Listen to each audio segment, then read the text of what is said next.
Kabanata 17, Nicodemus. Ang kabanatang ito ay batay sa Juan Kapitulo 3 versikulo 1 hanggang 17. Si Nicodemo ay may mataas na posisyon ng pagtitiwala sa bansang Hudyo. Siya ay mataas ang pinag-aralan, at nagtataglay ng mga talento na hindi pangkaraniwang katangian, at siya ay isang pinarangalan na miyembro ng pambansang konseho. Kasama ng iba, napukaw siya sa turo ni Jesus. Bagamat mayaman, may aral, at marangal, kakaiba siyang naakit ng hamak na Nazareno. Ang mga aral na nahuhulog mula sa mga labi ng tagapagligtas ay lubos na humanga sa kanya, at ninais niyang matuto ng higit pa sa mga kamangha-manghang katotohanan ito. Ang paggamit ni Kristo ng awtoridad sa paglilinis ng templo ay pumukaw sa tiyak na pagkapuot ng mga saserdote at mga pinuno. Natatakot sila sa kapangyarihan ng estranghero na ito. Ang gayong katapangan sa bahagi ng isang hindi kilalang Galilean ay hindi dapat pabayaan. Desidido silang wakasan ang kanyang gawain. Ngunit hindi lahat ay sumang-ayon sa layuning ito. May ilan na natakot na kalabanin ang isa na maliwanag na pinakikilos ng Espiritu ng Diyos.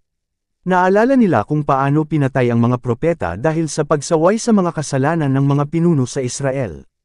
Alam nila na ang pagkaalipin ng mga Hudyo sa isang pag-anong bansa ay bunga ng kanilang katigasan ng ulo sa pagtanggi sa mga pagsaway mula sa Diyos.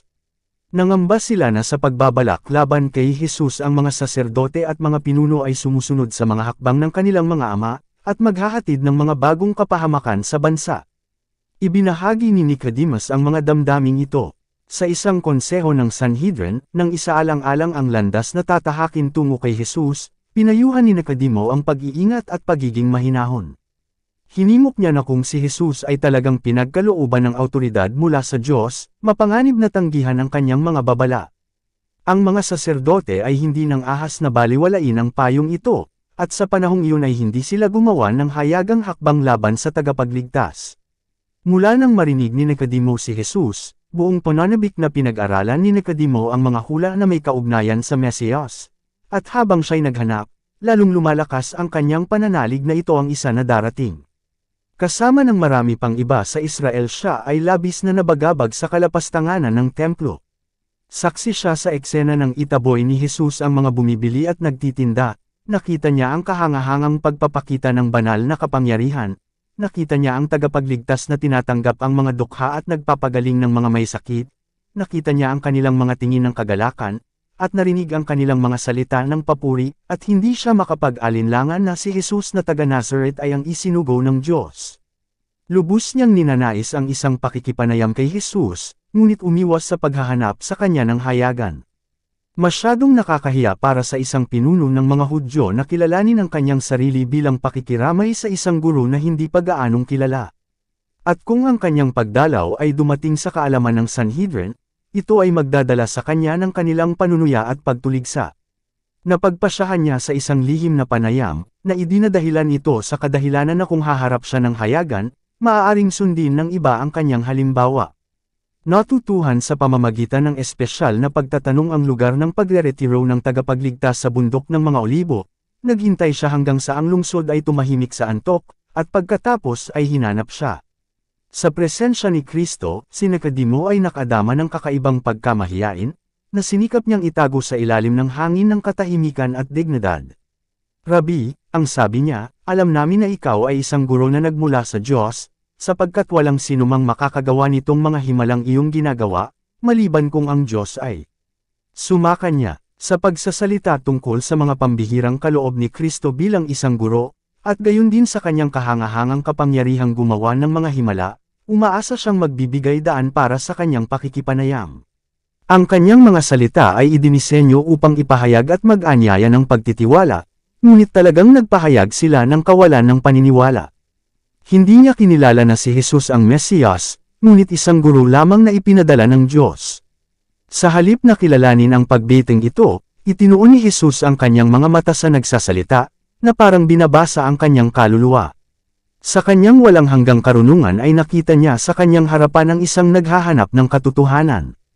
Alam niya ang layunin ng pagdalaw na ito, at sa pagnanais na palalimin ang pananalig na nasa isipan ng kanyang nakikinig, diretso siya sa punto, sinabi ng same time, ngunit may kabaitan, katotohanan, sinasabi ko sa iyo, maliban na ang tao ay ipinanganak mula sa itaas, hindi niya makikita ang kaharian ng Diyos.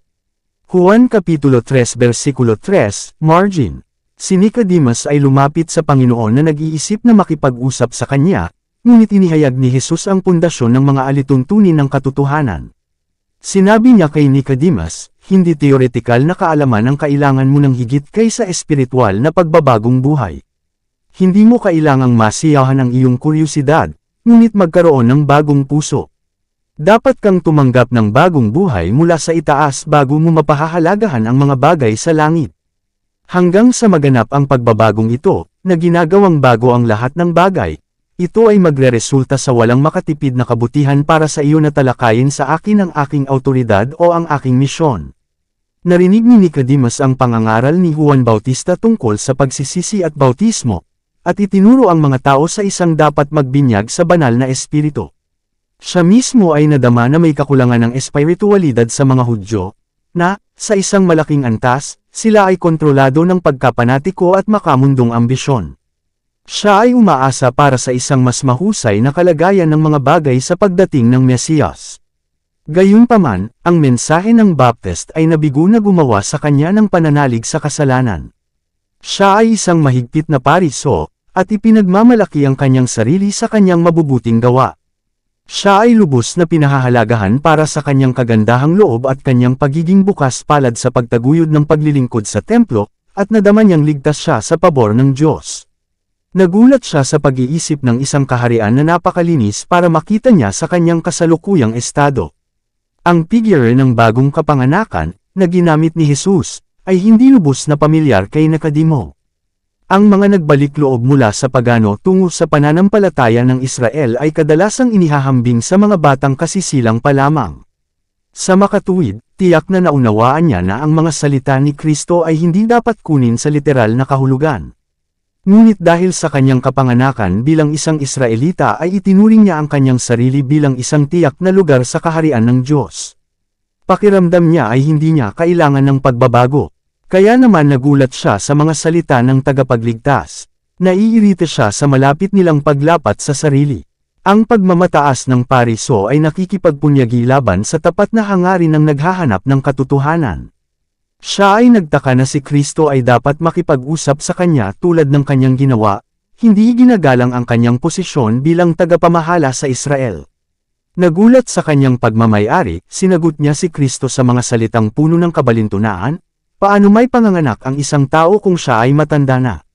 Tulad ng marami pang iba kapag ang pagputol ng katotohanan ay dinadala sa budi, inihayag niya ang katotohanan na ang likas na tao ay hindi tumatanggap ng mga bagay ng Espiritu ng Diyos. Walang sa kanya na tumutugon sa mga espiritual na bagay, sapagkat ang mga bagay na espiritual ay nakikilala sa Espiritu. Ngunit hindi nakipagtalo ang tagapagligtas sa argumento. Itinaas ang kanyang kamay ng may solemn na, tahimik na dignidad, idiniin niya ang katotohanan sa bahay ng may higit na katiyakan, katotohanang sinasabi ko sa iyo, maliban na ang tao ay ipanganak ng tubig at ng Espiritu, ay hindi siya makapapasok sa kaharian ng Diyos. Alam ni Nicodemo na tinutukoy dito ni Kristo ang bautismo sa tubig at ang pagpapanibago ng puso sa pamamagitan ng Espiritu ng Diyos. Siya ay kumbinsido na siya ay nasa harapan ng isa na inihula ni Juan Bautista. Nagpatuloy si Jesus, ang ipinanganak ng laman ay laman, at ang ipinanganak ng Espiritu ay Espiritu.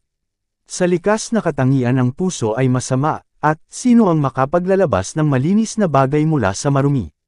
Hindi isa. Job Kapitulo 14 versikulo 4. Walang imbensyon ng tao ang makakahanap ng lunas para sa kaluluwang nagkasala.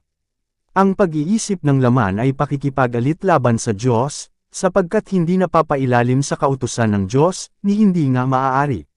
Sa puso lumalabas ang masasamang pag-iisip, mga pagpatay, mga pangangalunya, mga pakikiapid, mga pagnanakaw, mga bolang saksi, mga kalapastanganan. Roma Kapitulo 8 versikulo 7, Mateo Kapitulo 15 versikulo 19. Ang bukal ng puso ay dapat dalisayan bago maging dalisay ang mga batis. Siya na nagsisikap na maabot ang langit sa pamamagitan ng kanyang sariling mga gawa sa pagsunod sa batas ay sinusubukan ang isang imposible.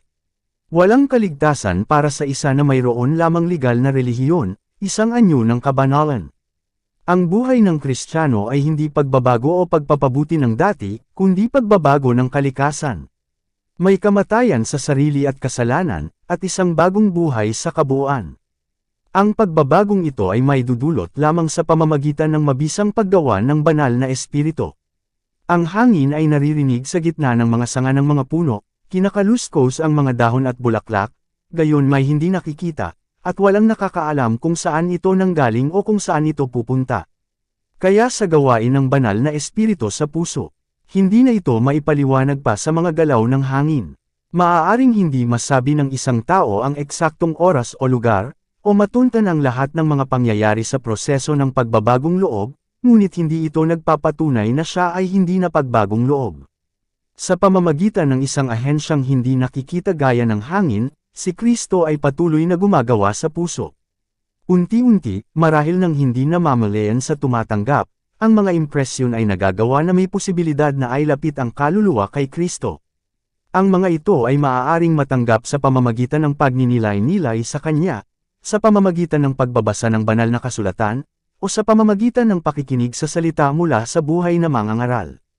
Bigla, habang ang espiritu ay dumarating na may higit na direktang pag-apila, ang kaluluwa ay malugod na isinusuko ang sarili kay Hesus.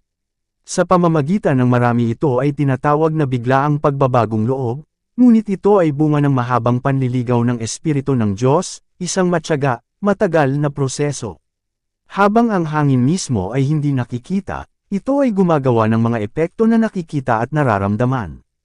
Kaya't ang gawain ng espiritu sa kaluluwa ay maghahayag ng sarili sa bawat kilos niya na nakadama ng kapangyarihang magligtas nito. Kapag ang espiritu ng Diyos ang nagmamay-ari sa puso, binabago nito ang buhay. Ang mga makasalanang pag-iisip ay inalis, ang masasamang gawa ay tinalikuran, ang pag-ibig, pagpapakumbaba, at kapayapaan ay pumapalit sa galit, inggit, at alitan. Ang kagalakan ay pumapalit sa kalungkutan, at ang mukha ay sumasalamin sa liwanag ng langit. Walang nakakakita ng kamay na nag-aangat ng pasanin, o nakikita ang liwanag na bumababa mula sa mga korte sa itaas. Dumarating ang pagpapala kapag sa pamamagitan ng pananampalataya ay isinusuko ng kaluluwa ang sarili sa Diyos. Pagkatapos, ang kapangyarihang iyon na hindi nakikita ng mata ng tao ay lumilikha ng isang bagong nilalang sa larawan ng Diyos. Imposible para sa mga may hangganang pag-iisip na maunawaan ang gawain ng pagtubos. Ang misteryo nito ay higit sa kaalaman ng tao, gayon may natatanto niya na lumilipat mula sa kamatayan patungo sa buhay na ito ay isang banal na katotohanan. Ang simula ng pagtubos ay maaaring malaman natin dito sa pamamagitan ng personal na karanasan. Ang mga resulta nito ay umaabot sa mga walang hanggang kapanahunan. Habang nagsasalita si Hesus, tumagos sa isip ng pinuno ang ilang kislap ng katotohanan. Ang lumalambot, mapang-akit na impluwensya ng banal na espiritu ay humanga sa kanyang puso. Ngunit hindi niya lubos na naunawaan ang mga salita ng tagapagligtas. Hindi siya gaanong humanga sa pangangailangan ng bagong kapanganakan kundi sa paraan ng pagsasakatuparan nito.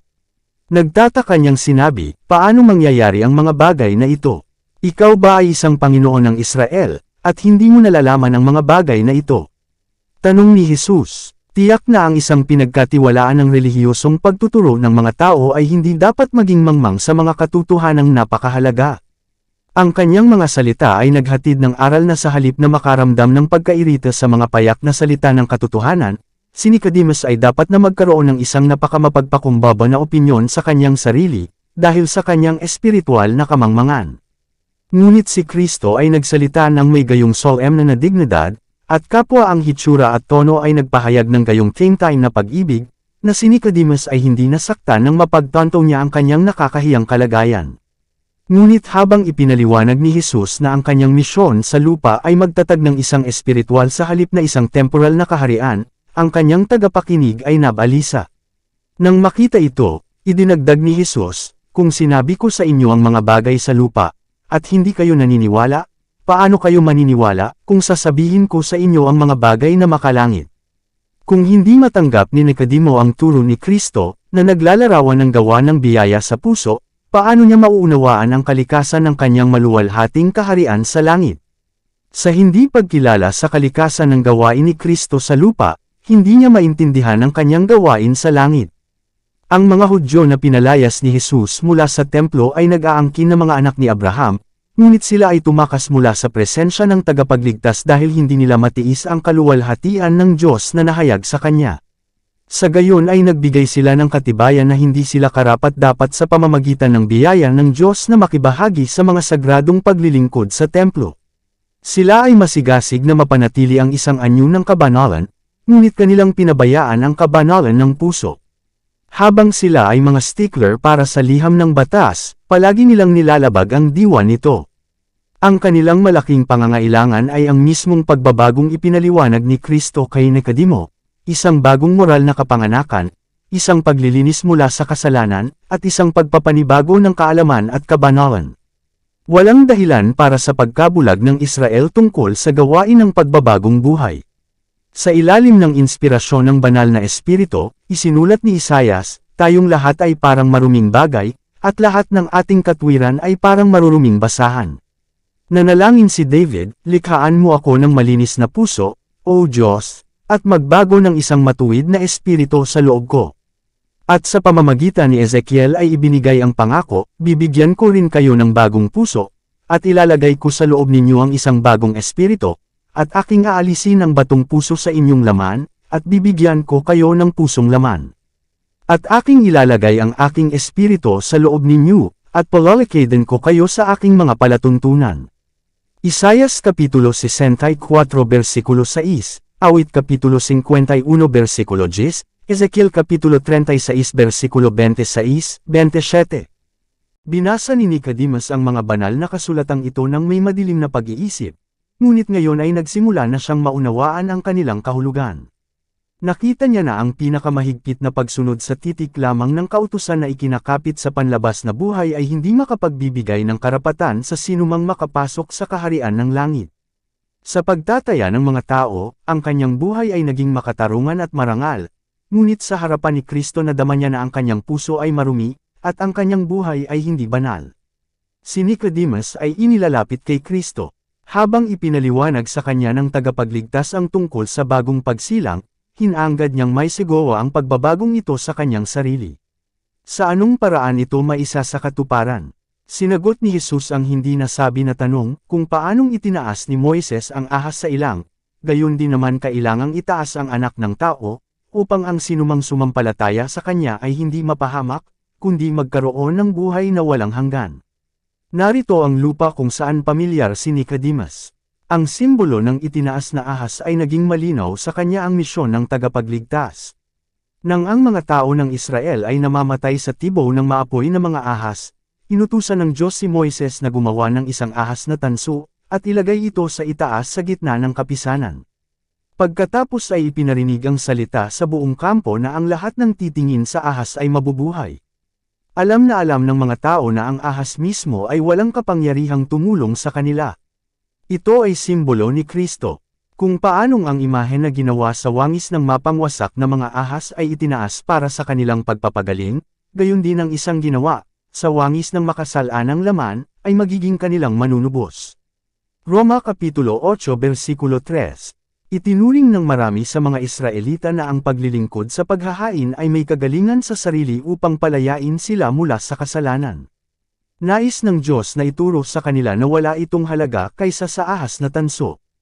Ito ay upang akayin ang kanilang mga isipan sa tagapagligtas. Kung para sa pagpapagaling ng kanilang mga sugat o sa kapatawaran ng kanilang mga kasalanan, wala silang magagawa para sa kanilang sarili kundi ipakita ang kanilang pananampalataya sa kaloob ng Diyos. Dapat silang tumingin at mabuhay. Ang mga nakagat ng mga ahas ay maaaring naantala sa pagtingin. Maaaring kinwestiyon nila kung paano magkakaroon ng bisa sa walang kabuluhang simbolo na iyon. Maaaring humingi sila ng siyentipikong paliwanag, ngunit walang ibinigay na paliwanag. Dapat nilang tanggapin ang salita ng Diyos sa kanila sa pamamagitan ni Moises. Ang pagtanggi na tumingin ay mapahamak. Hindi sa pamamagitan ng kontrobersya at talakayan ay naliwanagan ang kaluluwa. Dapat tayong tumingin at mabuhay. Tinanggap ni Nicodemo ang aral, at dinala niya ito. Sinaliksik niya ang kasulatan sa isang bagong paraan, hindi para sa pagtalakay sa isang teorya, kundi para makatanggap ng buhay para sa kaluluwa. Sinimulan niyang makita ang kaharian ng langit nang isuko niya ang kanyang sarili sa pamumuno ng banal na espiritu. Mayroong libo-libo ngayon na kailangang matutunan ang parehong katotohanan na itinuro kay Nicodemus ng nakataas na ahas. Umaasa sila sa kanilang pagsunod sa kautusan ng Diyos upang ipagmalaki sila sa kanyang pabor. Kapag sila ay inanyayahan na tumingin kay Jesus, at naniniwala na siya ay nailigtas sa kanila lamang sa pamamagitan ng kanyang biyaya, sila ay bumulalas. Paano mangyayari ang mga bagay na ito? Tulad ni Nicodemo, dapat tayong maging handa na pumasok sa buhay sa parehong paraan tulad ng pinuno ng mga makasalanan. Kung hindi si Kristo, walang ibang pangalan sa silong ng langit na ibinigay sa mga tao, na ating ikaligtas. Gawa Kapitulo 4 versikulo 12. Sa pamamagitan ng pananampalataya ay tinatanggap natin ang biyaya ng Diyos, ngunit ang pananampalataya ay hindi ang ating tagapagligtas. Wala itong kinikita. Ito ang kamay kung saan tayo kumapit kay Kristo, at angkop sa kanyang mga merito, ang lunas sa kasalanan. At hindi man lang tayo magsisi kung wala ang tulong ng Espiritu ng Diyos. Sinasabi ng kasulatan tungkol kay Kristo, siya ay itinaas ng Diyos ng kanyang kanang kamay upang maging prinsipe at tagapagligtas, upang magbigay ng pagsisisi sa Israel, at kapatawaran ng mga kasalanan.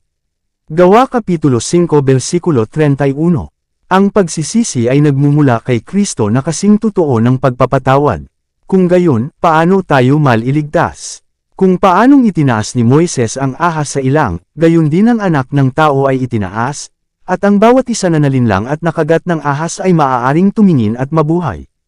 Masdan ang kordero ng Diyos, na nag-aalis ng kasalanan ng sanlibutan.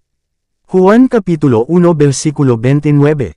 Ang liwanag na nagniningning mula sa krus ay nagpapakita ng pag-ibig ng Diyos. Inilalapit tayo ng kanyang pag-ibig sa kanyang sarili. Kung hindi natin lalabanan ang pagguhit na ito, tayo ay aakayin sa paanan ng krus sa pagsisisi sa mga kasalanan na nagpako sa tagapagligtas. Pagkatapos ang Espiritu ng Diyos sa pamamagitan ng pananampalataya ay nagbubunga ng isang bagong buhay sa kaluluwa. Ang mga iniisip at pagnanasa ay dinadala sa pagsunod sa kalooban ni Kristo. Ang puso, ang isip, ay nilikhang muli ayon sa larawan niya na gumagawa sa atin upang isuko ang lahat ng bagay sa kanyang sarili. Kung gayon ang batas ng Diyos ay nakasulat sa isip at puso, at masasabi nating kasama ni Kristo, nalulugod akong gawin ang iyong kalooban, o aking Diyos. Awit Kapitulo 40 versikulo 8. Sa panayam kay Nicodemus, inihayag ni Jesus ang plano ng kaligtasan, at ang kanyang misyon sa mundo. Sa alinman sa kanyang mga sumunod na diskurso ay hindi niya ipinaliwanag ng lubos, hakbang-hakbang, ang gawaing kailangang gawin sa puso ng lahat ng magmamana ng kaharian ng langit. Sa pasimula pa lamang ng kanyang ministeryo ay binuksan niya ang katotohanan sa isang miyembro ng Sanhedrin, sa isipan na higit na nakatanggap, at sa isang hinirang na guro ng mga tao. Ngunit hindi tinanggap ng mga pinuno ng Israel ang liwanag. Itinago ni Nicodemo ang katotohanan sa kanyang puso, at sa loob ng 3 taon ay nagkaroon ng kaunting bunga. Ngunit alam ni Jesus ang lupa kung saan siya nagtanim ng binhi. Ang mga salitang binigkas sa gabi sa isang tagapakinig sa malungkot na bundok ay hindi nawala. Sa loob ng ilang panahon ay hindi hayagang kinilala ni Nicodemus si Kristo, ngunit binantayan niya ang kanyang buhay, at pinagnilayan ang kanyang mga turo. Sa konseho ng Sanhedrin ay paulit-ulit niyang hinahadlangan ang mga pukana ng mga pari na lipulin siya. Nang sa wakas ay itinaas si Jesus sa krus, naalala ni Nicodemo ang turo kay Olivet, kung paanong itinaas ni Moises ang ahas sa ilang, gayon din naman kailangang itaas ang anak ng tao, upang ang sinumang sumampalataya sa kanya ay hindi mapahamak, kundi magkaroon ng buhay na walang hanggan. Ang liwanag mula sa lihim na panayam na iyon ay nagpapaliwanag sa krus sa Kalbaryo, at nakita ni Nicodemus kay Jesus ang manunubos ng mundo. Pagkatapos ng pag-akyat ng Panginoon sa langit, nang ang mga disipulo ay nakakalat sa pamamagitan ng pag-uusig, si Nicodemo ay matapang na lumapit sa harapan. Ginamit niya ang kanyang kayamanan sa pagtaguyod ng sanggol na simbahan na inaasahan ng mga Hudyo na mabubur sa pagkamatay ni Kristo.